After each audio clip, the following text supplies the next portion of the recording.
School and the Jewish Chronicle for sponsoring this event, and an even bigger thank you to all of you for turning out on one of the most beautiful evenings of the year. I'm told by my friends that I have in the Liberal Democrat, Labour and Conservative parties, though to be fair there aren't many of them, but I'm told the public meeting is dead. Politics is now all about the soundbite. It's all about appearing on the telly, and what you really must make sure you never do is to go out and meet the public and be challenged by them. Well, let me tell you, I take completely the opposite view, and it's great to see so many of you here this evening. And whether you've come along here because you support UKIP and support what I have to say, whether you've come along with an open mind, whether you've come along because you just want to confirm all the reasons that you hate me, I'm not concerned by either of those things. I'm delighted to see you all here. And as Stephen, our chairman, said, what happened on May the 2nd this year was pretty remarkable. If you go back to 2009, in the European elections, UKIP did do remarkably well. We came second across the United Kingdom, but everybody said, well, don't worry about that. It doesn't really matter, because UKIP will never do it in any form of domestic election. And indeed, I know myself, after 20 years of hard pounding, that it's not always been easy for a party like UKIP to make a big electoral impression. And I say this because I was, in fact, the party's first ever candidate. We formed the party back in September '93. Within 6 weeks, I awoke to the news that the Tory Member of Parliament for Eastleigh, one Stephen Milligan, had died overnight in what some may call strange circumstances. The older ones here understand it, and for the younger, ask your dads. And so I thought, well, in for a penny, in for a pound, I've joined this party, I'll be a candidate for UKIP. So I stood as UKIP's first ever candidate. And I can tell you, with some considerable pride, that by a crushing winning margin, clear blue water, of 162 votes, I managed to beat the late, great, screaming Lord Such, and therefore we weren't last. But if you fast forward 19 years on, there was another Eastleigh by-election, this time caused, of course, by Chris Huhne not owning up to 3 speeding points. Funny, isn't it? But I've never liked Chris Huhne very much. But isn't it funny that a glittering political career could be ended by something as simple as that? It all goes to show that when your granny tells you, if you're in trouble, hold your hands up and admit you've done wrong, it's the right thing to do. Anyway, who didn't do that? But fast forwarding 19 years, and what happened in the second Eastleigh by-election? Well, UKIP got 28% of the vote. Amazing. The Lib Dems just held on with 31, and arguably, without the postal vote, we would have beaten them completely. And what was really interesting was this. You see, if you read the Daily Mail, I would have said the Express, but Stephen writes for them, you may. But if you read the Daily Mail, their headline the next day was UKIP deprives the Tories of the Eastleigh seat. And there is this feeling that all UKIP voters are retired half-colonels living on the edge of Salisbury Plain. And that the whole thing is some right-wing, reactionary, stop the world, I want to get off movement. That is what the British press would have you believe.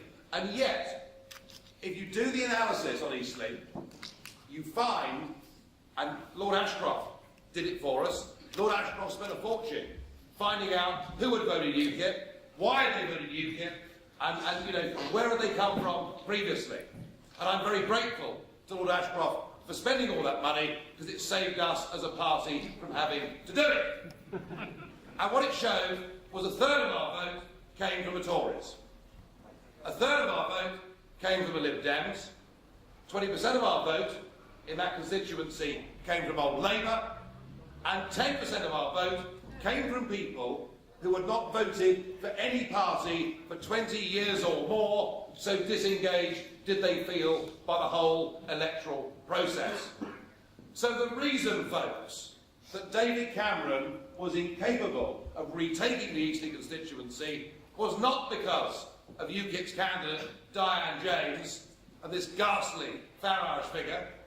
No, the reason the Tories didn't win Eastleigh was because traditional Tory voters in those Hampshire villages on the River Itchen, who were used to hearing a Conservative Party that talked about enterprise, success, now have a Tory leader who seems to believe that gay marriage, the building of wind turbines, and making sure the foreign aid budget is the highest of any Western world country are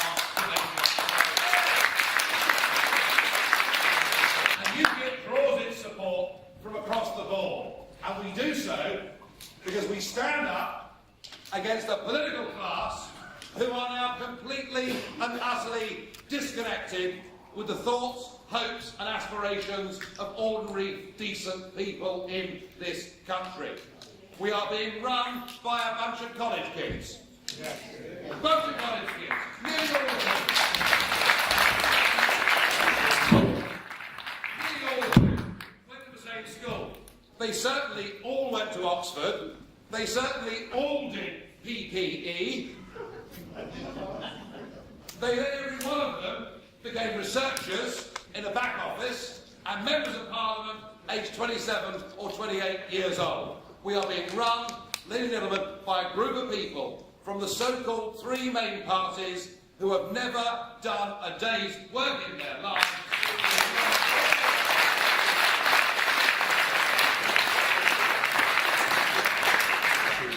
So UKIP marks a real contrast to that, and whatever my flaws may be, and they're many, but I did work for 20 years in the private sector. I worked in the commodities business. I worked buying and selling base metals, non-ferrous metals. As I often say to people, you know, I can say hand on heart, unlike them, that I worked damn hard in the private sector for 20 years, up until lunchtime, every single day.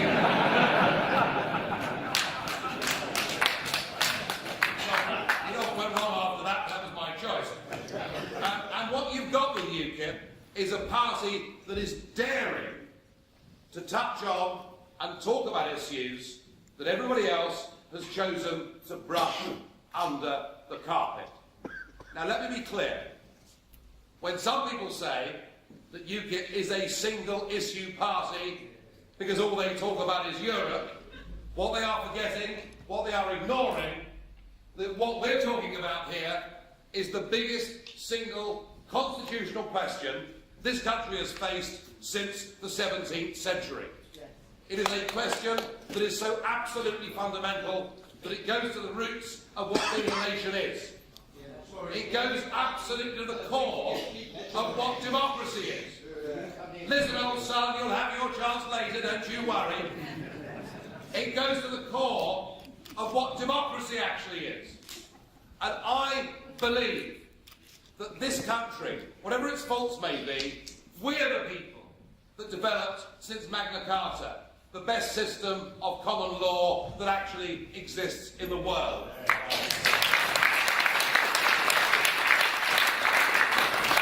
We are the people that took the original Greek concept of democracy and turned it into a concept named parliamentary democracy. And we made it, and we forged it, and in fact we exported it to the rest of the world. And we're the country that anybody ever called UKIP or called the British people Little Englanders or people with a small island mentality. Far from that, actually through history, we've been the most pro-European country in Europe. Because if you think about it, those that went before us went to war twice to defend not just our democracy, independence, liberty and freedom, but the democracy, independence, liberty and freedom of other European nations too. And that, in my view,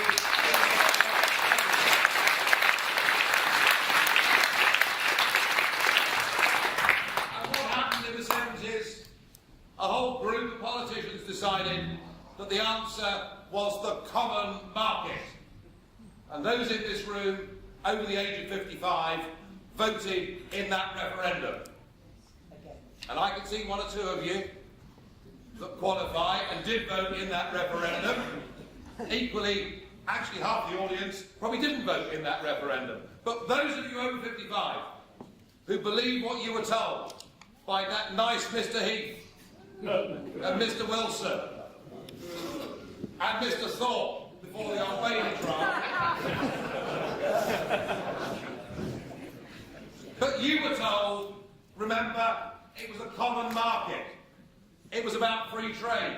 It was about post-war Europe being friendly, working and trading with each other. Nobody told you that we finish up today in a position where we have to pay a membership fee of £55 million a day to an organisation whose accounts have not been signed off by the auditors for the last 18 years in a row, who now make 75% of our legislation, whose obsession with climate change means that our landscapes and seascapes are being despoiled by these ugly, disgusting and totally useless wind turbines. You can clap.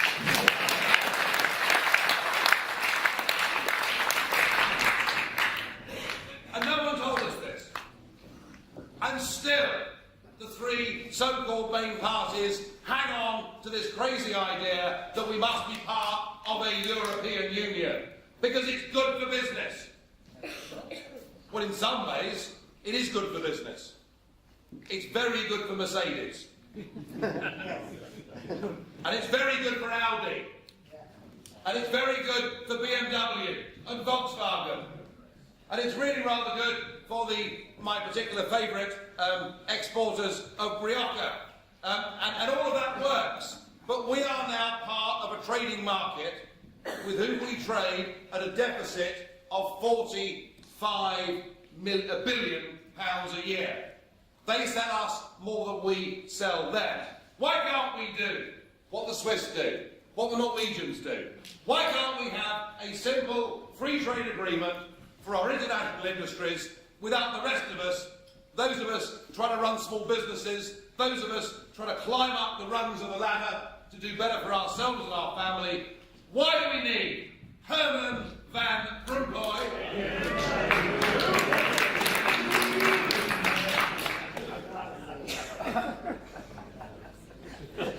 I've got to tell you, I'm not on his Christmas card list. But why do we need Herman Van Rompuy? Whoever asked for a European flag? Whoever asked for a European anthem? None of us.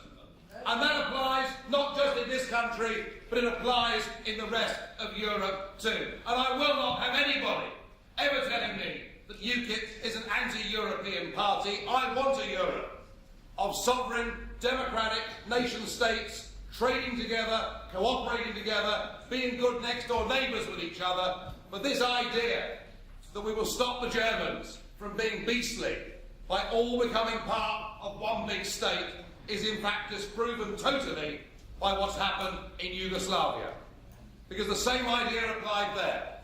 You know, the politicians got together in Paris in 1920. They said we can't have all these ridiculous little Balkan nations constantly going to war with each other, going around shooting archdukes and causing all this trouble. We're going to get them all together, give them one flag, one anthem, one currency, one police force, one identity. It'll be peace forever in the Balkans. And within the lifetimes, even of the youngest people in this room, we have seen the worst atrocities in the European time zone that we've seen since 1945 as people have fought to break out.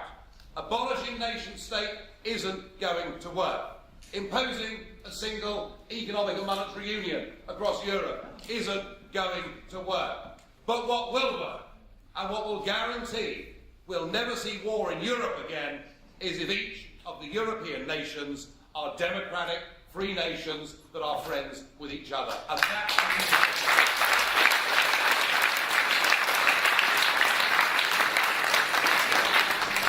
the people went out on May the 2nd and they voted for us. because they despise the current political class who don't connect with them.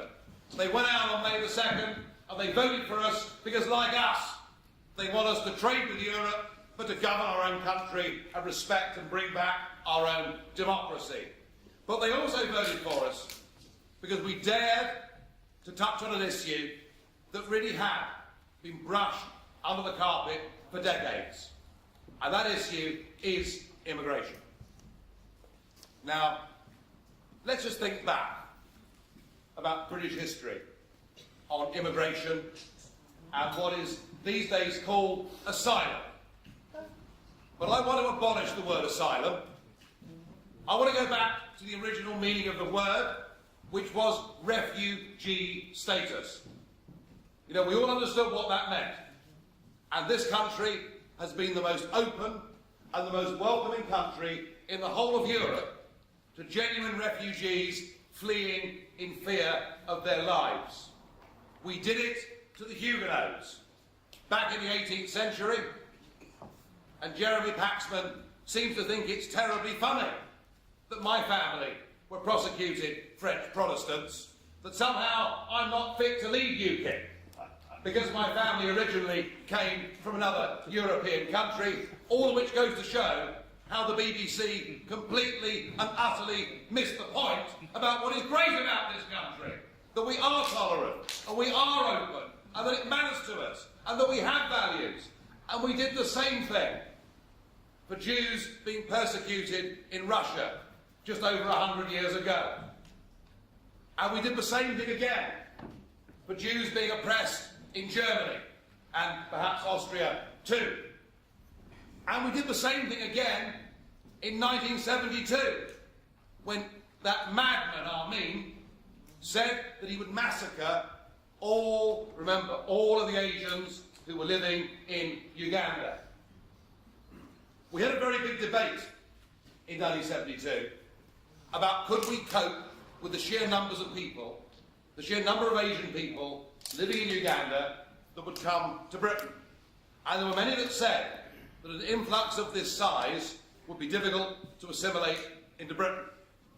In the end, we decided that our moral obligation was so great and that the fear of those people literally being killed by this idiot meant that we would throw caution to the wind. And we did.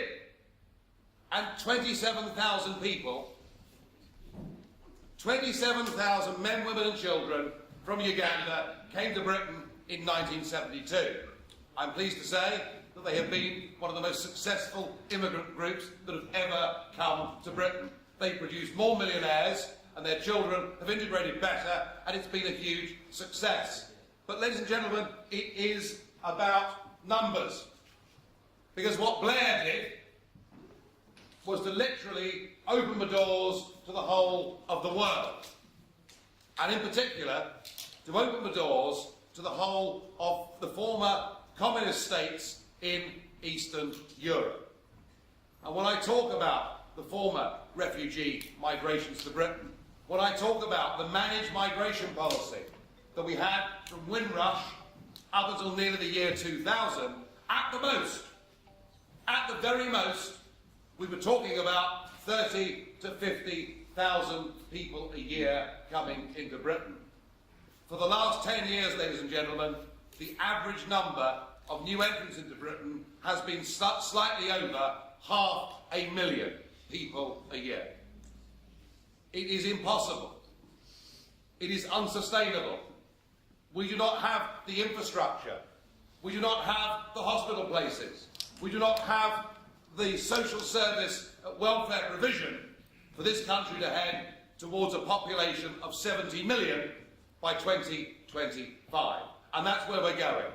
And what I've majored on is the fact that on January the 1st next year, we will open our doors to 28 million people from Romania and Bulgaria, countries that are far poorer than Poland or Latvia and Lithuania, and we open our doors on a completely unconditional basis. Now, I would put this to you, as I put it to the electorate in the county elections on May the 2nd this year. How can it make sense when we have 1 million of our own young people, our 16 to 24-year-olds, already unemployed, how can it make sense to unconditionally open up the borders to an uncontrolled supply of unlimited, unskilled labour? Surely the time has come for us to say, let's put the interests of our own people first.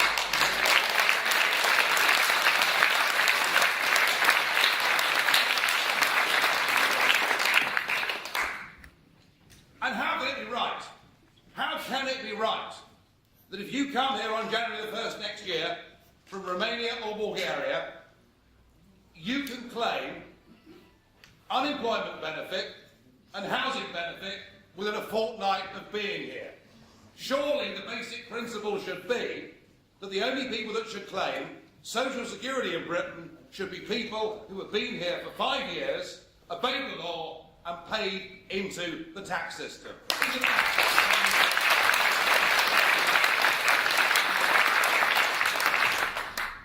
And I would also add, and this perhaps is the ultimate taboo that nobody has dared to ever raise before, but it's true. If you look at the crime figures for London alone, for ATM crime, year on year, first quarter 2012 to first quarter 2013, there has been a trebling of the numbers of people in London who, when they've gone to get cash out from the hole in the wall machine, have been mugged. A trebling.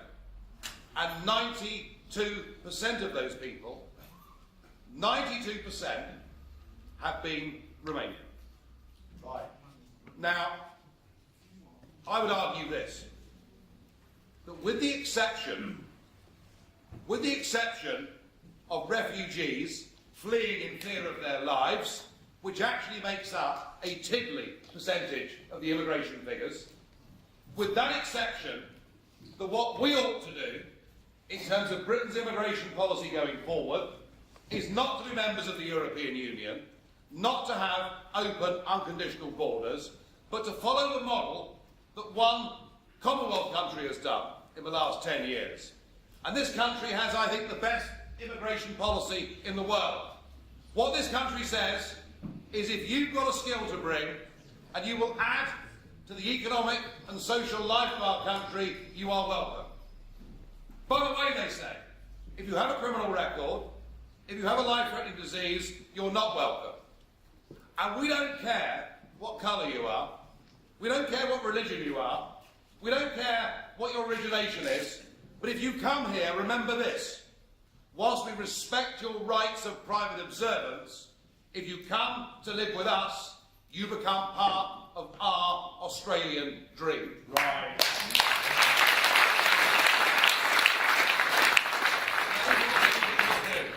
Now, there's one other area, one other policy area that I will talk about tonight, and it's this. I think that the real heroes of the British economy are the 4.5 million small businessmen and women in this country who in many cases slog their guts out, take huge financial risk, often spend their lives actually working so that the staff can get paid rather than they can get paid. And it's those small businessmen and women that provide over 60% of the jobs in the private sector in this country. There is no other group of people who have suffered more by two things. Firstly, being run by career politicians who've never had a job, but secondly, by being part of a statist, over-regulated European Union, which means they're terrified to employ people unless they have to get rid of them. They're bound up in a health and safety culture that has gone to levels that it is frankly ludicrous. And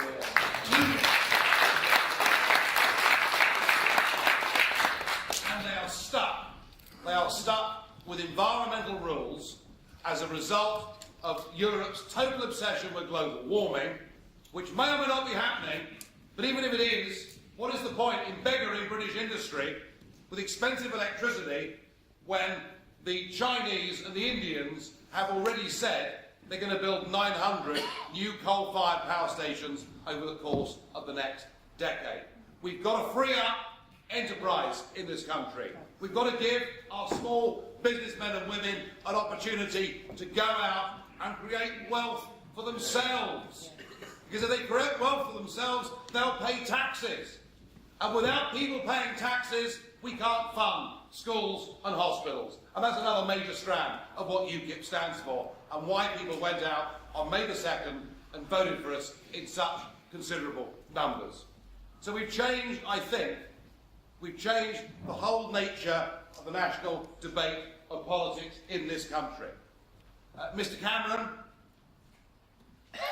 who 2 years ago three-line whipped his own party not to have a referendum on the EU, has now three-line whipped his party to having a referendum on the EU. Not that I believe in. I mean, would you buy a used car from David Cameron? You know. I mean, given that he gave us a cast iron guarantee just a few years ago, and then let us down very badly. I wouldn't believe him personally, but reflect the fact that he's changed. Ed Miliband is now apologising for immigration that happened under the terms of the Labour government. And Nick Clegg is apologising for virtually everything that has happened since 1066. So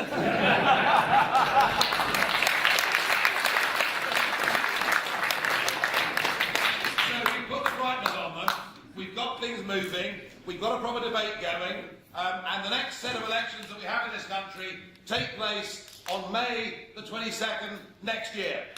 And that is when we have the European elections. And UKIP came third in those elections in 2004. We came second in those elections in 2009.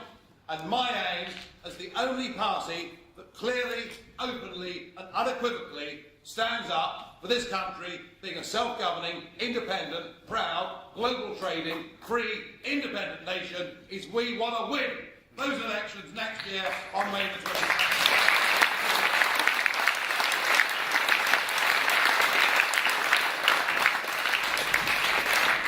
Now, I know that in a moment Stephen is going to question me on specific Jewish affairs, and that's fine, but I want to say this to you. And I'm not coming here, like everybody else, to be fawning to the Jewish community, to say you're the most important group of people that exist in this country, although in many ways you may well be. But, I'm not a con man. I'm not a con man, but I will say this. We, as a party, absolutely fundamentally do believe in the right of the State of Israel to exist, and we have huge sympathy.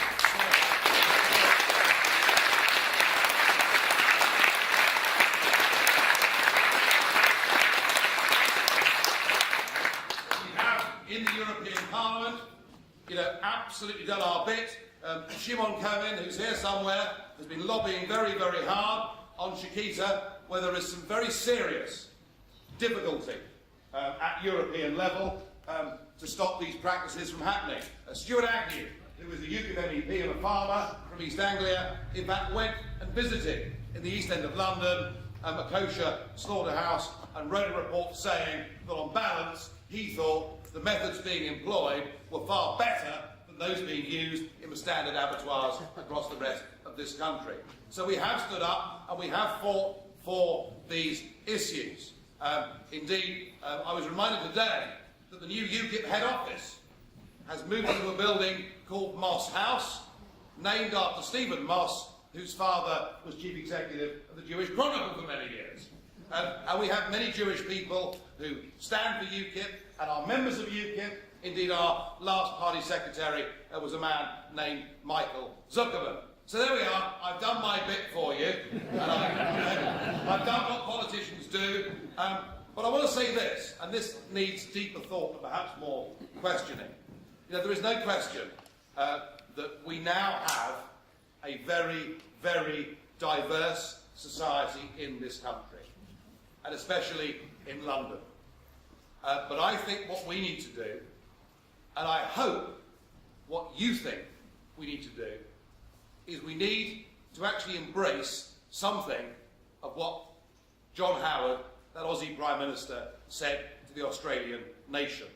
Whilst we've got all these different cultures and different peoples here in this country. For goodness sake, we must at least all speak the same language. It's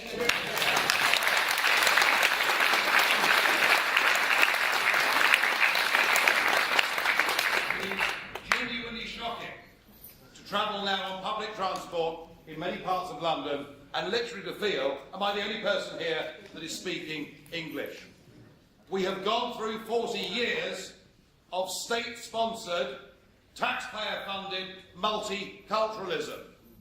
And the idea of multiculturalism has been to exaggerate the differences between all of our communities. And I believe we must go for the opposite approach, which is to respect each other, respect our differences, respect our religions, respect our private observance, but to be bound together with one absolute aim that we can all share, whoever we are, whatever our religion, and wherever we're from, and that is unashamedly, we are going to be patriotic about Great Britain, and we want Great Britain to be democratic-free and free. If it's all so obvious, everything you've said, it's all common sense as you put your last tour, why are UKIP the only one saying it? Oh, the ability of the political class to get things wrong wholesale is not new. And I'm going to be really controversial here, Chairman, and point something out that may appall some in this audience, but it's true. From 1933 to 1936, virtually the entire British establishment, including Lloyd George, the hero of the First World War, including, during his brief tenure, Edward VIII as king, most of the British aristocracy, virtually the whole of Fleet Street, and a vast majority of Parliament thought Hitler was a very, very good man. After the Sudetenland, they all didn't think he was a good man, but they thought he was containable. And there was nothing too much to worry about. And the only person that warned from 1933 onwards, clearly and consistently, with the support of 20 backbenchers who were mocked and derided in cartoons in the Time newspaper as being warmongers, lunatics, eccentrics. I would say cranks, gadflies and fruitcakes, but that was later. And the only people that stood up to it were Churchill and a small crew in Parliament. Do not underestimate the ability of the political class through groupthink to get things wrong. They've done it before, and they've done it on this. So, but in the real world, isn't the reality that you are, and this is not necessarily a bad thing, but that you are a protest vote? That you are, if the Liberal Democrats were not in coalition now, it would be the Lib Dems, as traditionally happens between elections. There's no vehicle through the Lib Dems anymore, so people have turned to UKIP. I think many of the Lib Dem votes were protest votes. I would agree with that. You know, when you voted Lib Dem, it was to a large extent a plague on both your houses. I'm going to vote Lib Dem. But nobody ever knew what the Lib Dems actually stood for, other than their general marketing that they were nice. Well, in fact, they're probably the nastiest bunch out there, but there we are. As we saw with the way Charlie Kennedy was removed and the way that Ming Campbell was removed. Nobody that votes UKIP is in any doubt of exactly what we stand for. Our policies, we wear them on our sleeves, we're not ashamed of them, we're actually rather proud of them. And I first heard this protest vote idea the morning after the Easter election. You know, the BBC said, it's a protest vote. And Ken Clarke came on. I like Ken Clarke. Isn't he wonderful? I mean, there we were. No, he's wonderful to me. The Sunday before the local elections this year, I was in the kitchen, I was washing up, honestly, I was washing up after breakfast, and Sky News was on, and they said, we're now going to Kenneth Clarke's garden in Nottinghamshire. And there, wearing this bizarre turtleneck arrangement, was the former Chancellor of the Exchequer, looking like he'd been dragged through a hedge backwards after a heavy Saturday night, saying UKIP are all a bunch of clowns. And I think he must have put 2 to 3% on our vote. So thank you very much. I'm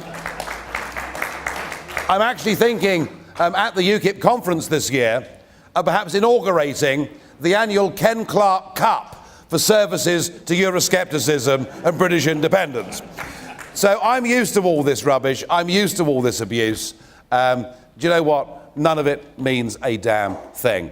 And actually, whatever they say, it doesn't really matter. Whatever they say about us doesn't matter. And whatever they tell the public now almost doesn't matter. Our loss of faith, our loss of belief, our loss of deference for our political class is now so total that I think we're going to head into a period of massive political change, and I think UKIP are going to be the catalyst for that change. I really do. Okay. Let's deal head on with one of the issues that I think most disturbs a lot of the Jewish community. You've been very clear about the fact that you will have no truck with racism and those kinds of issues, and that you're not a repository for ex-BNPites and those kinds of issues. However, there is a pattern, isn't there? I mean, if one looks at things, you know, David Cameron's dismissal of you as fruitcakes and loonies and closet racists, there is a kernel of truth in some of that. You may not be. But if we look at some of the activities of UKIP members, you had council candidates in Rotherham and Leicester who had links to the BNP. You had a candidate in Sussex who accused Jews of engineering the Second World War and talked about how important the Protocols of Zion was for understanding the world. Lord Willoughby de Brooke, in one of your spokesmen in the House of Lords, talked about austerity as being austerity macht frei and the way the Germans operated. And when it was pointed out to him how offensive this was, adamantly refused to apologise. I mean, there is a pattern, isn't there? It may not be in the core of UKIP, but you do seem to attract these people. Well, can I just... I knew this question was coming up, and it's quite right that it does. I want to make this clear. We are the only party in British politics who actually forbid former members of the BNP or other extremist organisations from even joining our party as members, and I've got that written into the constitution of the party. All right? The Labour Party have former BNP councillors who've defected to them who now sit as Labour councillors in places like Stoke and other parts of the north of England. You know, you can comfortably leave the BNP tomorrow and join the Conservative Party or the Lib Dems and become an officer at local level. So we have done more than any other party in British politics to make sure there are no extremists in our ranks. Have we been caused embarrassment by some people? Yes. I put out a big call at the end of last year for as many people as possible to stand for UKIP in the English County Council elections, because I wanted the electorate to have the opportunity to vote for us and what we believed in. And 1,740 people came through and answered that call. Of that number, 6 caused us embarrassment. 6. Having been through, I suspect, the heaviest scrutiny any party's local election candidate list has ever been through. You know, Peter Mandelson and others who've got some very serious funding for I'm not sure where, and I better not say what I think, otherwise I'll be sued, went right through every candidate of ours and found out if some of them had nutty or dangerous or unpleasant views. I promise you, if we'd done it to the Tory list, or the Labour list, or the Lib Dem list, we'd have found the same, or perhaps even worse. And in every case, Stephen, anybody, any of those half a dozen, who have brought the party into disrepute by breaking our constitution and our basic charter have been got rid of. It is just as simple as that. And I know that our opponents will do all they can to throw the racism and extremism and the homophobic card and whatever else they can. But all I would say to you is, go and look, at any UKIP meeting of UKIP members and there are one or two in the front row here that I know, and you will find an absolutely huge cross-section of people from right across this country. We are not about racism. We are not about extremism. What we are about is making the word patriotism respectable again, and ownership by us and not by the extremists. Okay, let's move on to an association of that. I mean, one of your big campaigns, you mentioned it tonight, is immigration. You know, most of the Jewish community are in some way descendants of immigrants, not even necessarily refugees, immigrants. Yeah. There is a feeling, I mean, everybody has their own different views on different matters, but I'm interested in what appeal you think your anti-immigration campaign is, the specific appeal to a community that is descended from immigrants, how you think that would appeal to my us. appeal to the Jewish community on this point would be that, like you, I'm a refugee. All right, they were going to burn us at the stake, and so we came to England seeking safe haven. So I think there is some degree of commonality there. On the basic question of immigration, I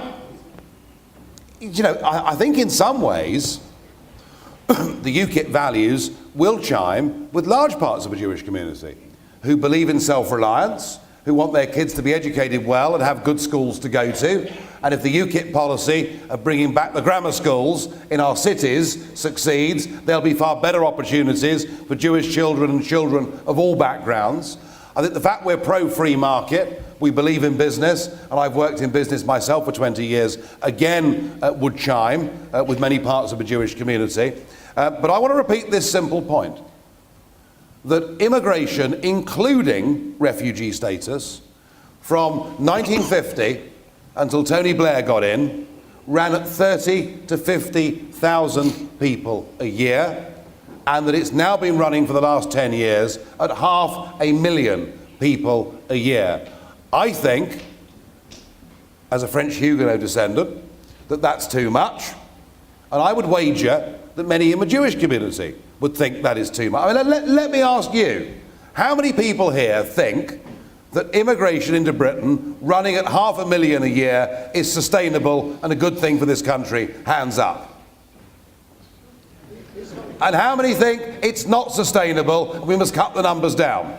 Well, thank you very much. Your question's answered. Okay, let's talk about... Being a bit cheeky, I'm sorry. No. Let's talk about schools. You talked about your policy of a grammar school in every town. What's your position on... I mean, there's some controversy, a number of Muslim faith schools that are perceived as teaching, as hotbeds of radicalism, as it were, of inculcating radical ideas into young children. What is your position on Muslim faith schools? We have to apply equal standards. The law is the law. Whatever your religion, whatever your background, the law of the land in this country absolutely simply must apply. And there is no way that a Church of England school would get away with preaching anti-Catholic hate. You know, the inspectors would be in there, before you could say Jack Robinson, wouldn't they, and close the place down.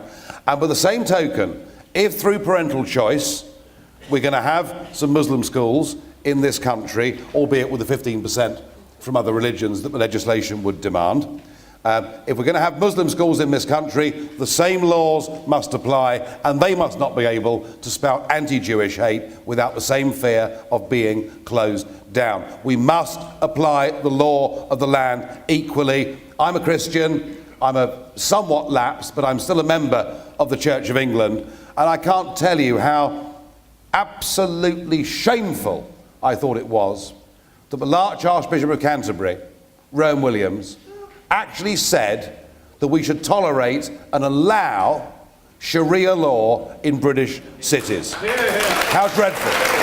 So let me ask you,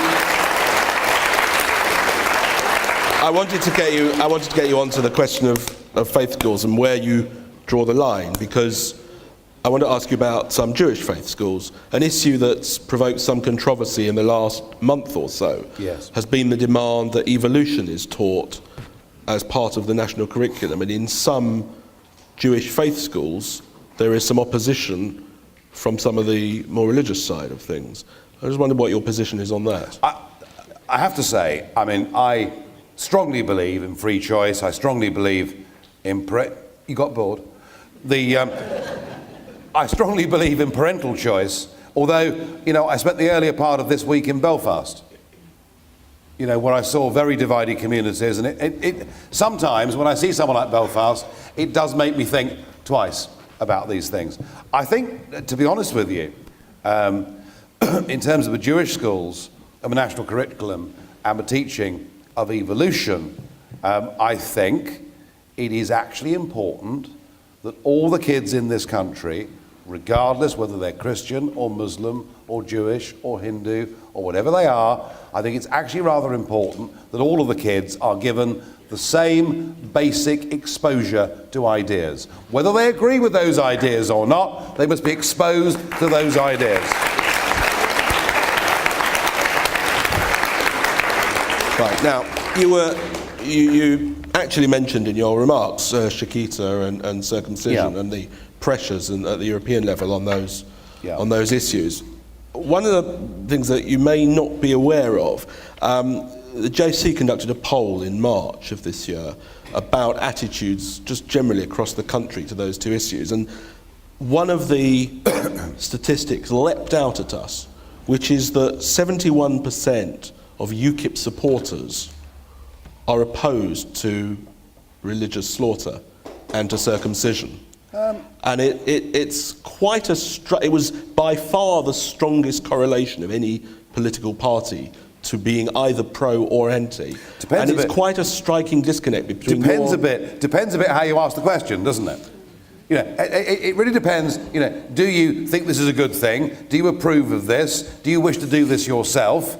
Or do you wish to ban this?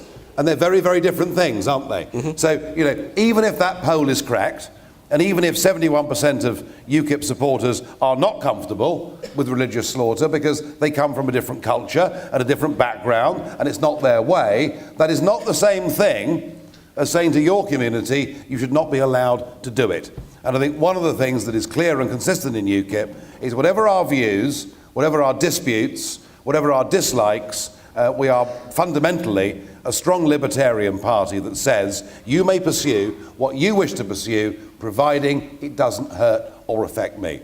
So I think that poll, and there are lots of polls like this, because they want to paint UKIP out to be, completely turn the clock back to the 1950s and everything else, and you can prove all sorts of things with questions. That particular piece of evidence doesn't convince me of anything. So you're unambiguous in your support for the freedom for religious slaughter? Well, why would Paul Nuttall, my deputy, have worked as hard with Shimon Cohen as he's done over many, many months when there is a serious threat to your customs and way of life? And why would Stuart Agnew, I've even got the report here. Have it, please. No, I'm sorry. I'm only asking the questions. Why would Stuart Agnew have actually taken the trouble to go and visit the Jewish slaughterhouse to look at it and to conclude, I repeat, that compared with the mass killing factories that have become the general abattoirs in this country, he thought the standards were incredibly high. So, I'm saying that because it's genuine and it's true. And do you know what, Stephen? If it wasn't true, I wouldn't say it. Yeah. No, absolutely. I'm here to elicit information. I want to have a fight with you. Well, I'm going to open it up to questions from the audience in a second, but I just wanted to ask you a few broader questions on Israel and the Middle East and those kinds of issues. What Middle East countries have you visited? I've done business in Egypt. I did business in Lebanon. In fact, I went to Lebanon many, many times. Dubai, similarly. I've only ever been to the Middle East on business. I've never been on holiday. I did do business in Tel Aviv. So you've been to Israel? I've been to Tel Aviv once, but that was back in the 80s, and to be honest, I think I was there for 8 hours. Flew in, had a meeting, and left again. So I can't say to you that I'm a first-hand expert on the Middle East. Because I'm interested in, let's take you as you would like to be taken, as a serious political force that one day would hope even to form the government. And let's say Nigel Farage is in charge, and let's say Israel bombs Iran. which has all kinds of consequences. I mean, I'm using that as an example because I want to draw you out on this. What's your reaction? One of horror. If anybody bombs anybody, it's one of horror. I said earlier that I'm very sympathetic for Israel. I'm sympathetic because they're surrounded by states, many of whom actually want to obliterate them from the face of the earth. You know, and we in this country, ever since the Balfour Declaration in 17, have basically been clear and consistent that the Jewish people deserve and need a homeland. But can I actually answer this the other way round, if I may? And this is not being like Cameron or Clegg or Miliband, but I just wonder about our whole strategy with regards Iraq, Afghanistan, Libya, and now Syria. You know, we've been told through Blair, through Brown, and now through Cameron, that by intervening in all these wars, we're actually going to make the world a better, safer place. And actually, I think what we've done is to make the world an even more unstable place, where certainly life for Christians is now becoming intolerable in Libya and in Egypt. And I suspect that our intervention in all of these areas, in some cases, has added to the rhetoric and the thought that America and Britain are on the side of Israel, and that actually Israel is being hated even more as a result of what we in America have done in Afghanistan and Iraq. You know, to get back to your original question, it's an almost impossible question to answer because you can't answer it until you're there. I do not support acts of aggression, even from countries who feel their very existence is threatened. But frankly, when it comes to the Arab countries in the Middle East, I personally would pursue a policy of non-intervention. I don't believe our military action in those countries is making life better for anybody. Because you see, we have a lot of, as a community, we're used to hearing politicians say how strongly they support Israel and how much they believe in its right to defence. And then as soon as Israel actually exercises that right to defence, suddenly it's disproportionate. Suddenly it needs to rein back. Suddenly that right for Israel to defend itself is very heavily qualified. And I'm interested in finding out where you qualify that. Well, hang on. You know, your question... Yes. This is another question. No, I mean, your question, and where this conversation's a difficult topic, I know, but your question actually began not with Israel defending itself, but with Israel launching an outright strike. But that may be a defensive action, you see. Well, that's the issue. Well, it's a different question then, isn't it? Okay. We'll answer that different question then. Answer that different question. Well, I mean, clearly, if Israel is nakedly and outright, attacked, I mean, not just by suicide bombers, but actually genuinely attacked by another state, then clearly they're going to want to retaliate. And I can be, as we would, for goodness sake. So I understand that. You see, it's not always as simple as that. No. I mean, when Israel bombed Iraq in 1981, it wasn't attacked by Iraq, but had it left the nuclear reactor there to develop, then it might well have been. And it's a similar problem with Iran. Well, I'm just interested in where you stand on the difference between... I have to say, I personally think that the West has got Iran wrong. And I think this is pertinent to us and even more pertinent to Israel. I think that the approach we've adopted to Iran, basically the sanctions approach, the cordon sanitaire approach, has been a mistake. Been a mistake because the French always, no, I shouldn't say this really, should I? But it's true. The French always break the sanctions anyway. I mean, people always break the sanctions anyway. It's a fact. Whether it's Mark Rich or the French or whatever it is, people always break the sanctions. But actually, I think by putting sanctions on Iran, we've actually helped to foster the view that certainly Ahmadinejad before wished to be believed that the West is all against them. Israel's mates in the West are all against them, and they're being forced into poverty because of the sanctions. And I think actually a more intelligent approach to Iran would have been that we should have love-bombed Iran and given everybody free access to the internet and tried to make them as Western in their outlook and their approach as possible. And then they would have seen that actually living under Ahmadinejad and 16-year-olds being hung to death from cranes in full public view of 10 or 20,000 people actually wasn't the right approach. I think we can be cleverer in how we deal with states like Iran. I think we've handled it pretty badly. Okay.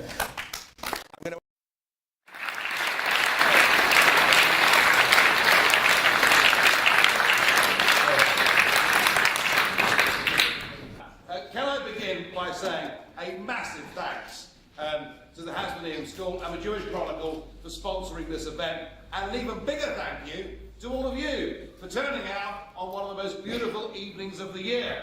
I'm told by my friends that I have in the Liberal Democrat, Labour and Conservative parties, though to be fair there aren't many of them, but I'm told the public meeting is dead. Politics is now all about the soundbite. It's all about appearing on the telly, and what you really must make sure you never do is to go out and meet the public and be challenged by them.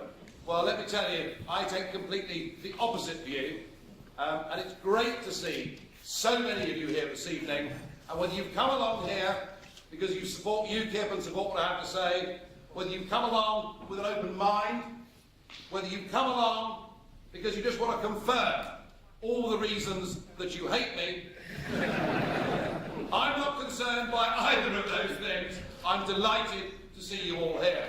And as Stephen, our chairman, said, what happened on May the 2nd this year was pretty remarkable. If you go back to 2009, in the European elections, UKIP did do remarkably well. We came second across the United Kingdom, but everybody said, well, don't worry about that. It doesn't really matter, because UKIP will never do it in any form of domestic election. And indeed, I know myself, after 20 years of hard pounding, that it's not always been easy for a party like UKIP to make a big electoral impression. And I say this because I was, in fact, the party's first ever candidate. We formed the party back in September '93. Within 6 weeks, I awoke to the news that the Tory Member of Parliament for Eastleigh, one Stephen Milligan, had died overnight in what some may call strange circumstances.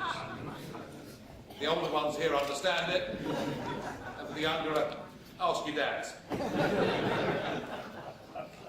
And so I thought, well, in for a penny, in for a pound, I've joined this party, I'll be a candidate for UKIP. So I stood as UKIP's first ever candidate. And I can tell you, with some considerable pride, that by a crushing winning margin, clear blue water, of 162 votes, I managed to beat the late, great, screaming Lord Such, and therefore we weren't last. But if you fast forward 19 years on, there was another Eastleigh by-election, this time caused, of course, by Chris Huhne not owning up to 3 speeding points. Funny, isn't it? But I've never liked Chris Huhne very much. But isn't it funny that a glittering political career could be ended by something as simple as that?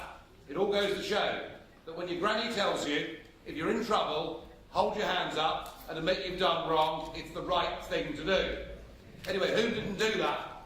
But fast forwarding 19 years, and what happened in the second Eastleigh by-election? Well, UKIP got 28% of the vote. Amazing. The Lib Dems just held on with 31, and arguably, I can say hand on heart, unlike them, that I worked damn hard in the private sector for 20 years, up until lunchtime, every single day.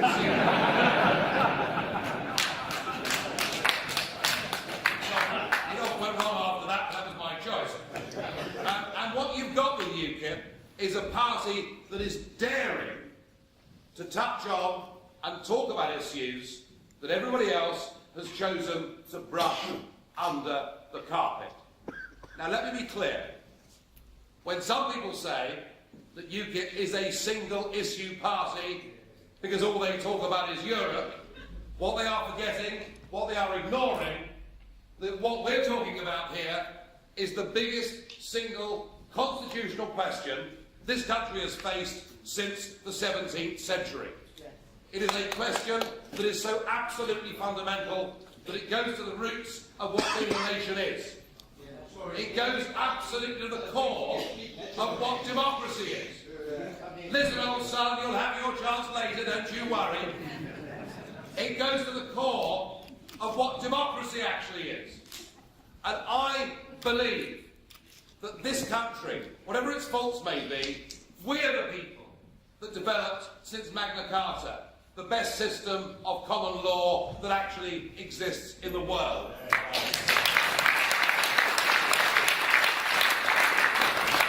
we are the people that took the original Greek concept of democracy and turned it into a concept named parliamentary democracy.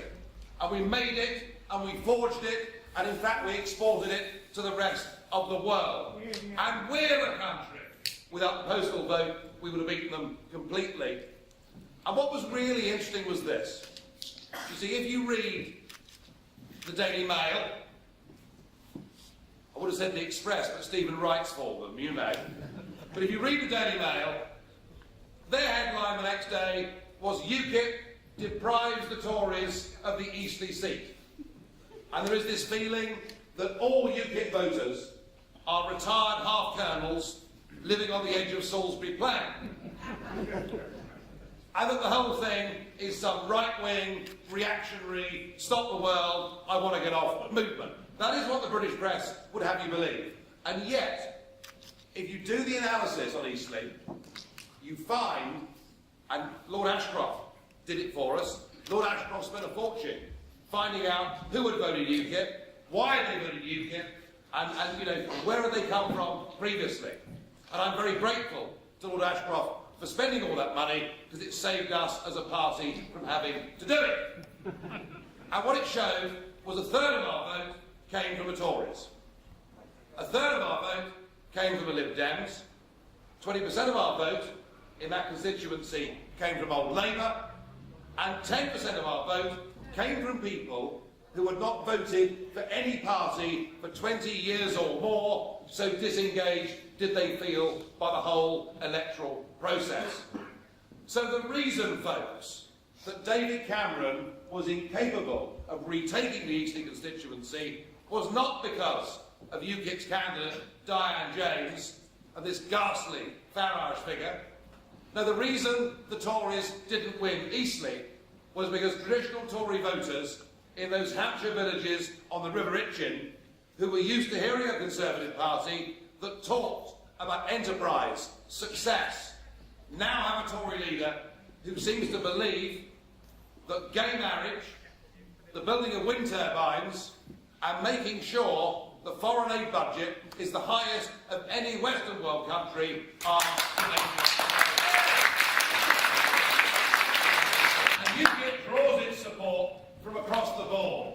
And we do so because we stand up against a political class who are now completely and utterly disconnected with the thoughts, hopes and aspirations of ordinary, decent people in this country. We are being run by a bunch of college kids. Yes. A bunch of college kids. Nearly all of them. Nearly all of them went to the same school. They certainly all went to Oxford. They certainly all did PPE. Every one of them became researchers in a back office and members of Parliament aged 27 or 28 years old. We are being run, ladies and gentlemen, by a group of people from the so-called three main parties who have never done a day's work in their lives.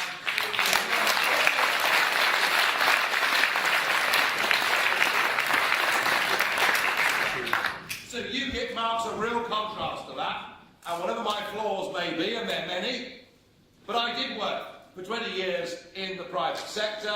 I worked in the commodities business. I worked buying and selling base metals, non-ferrous metals, and as I often say to people, you know, I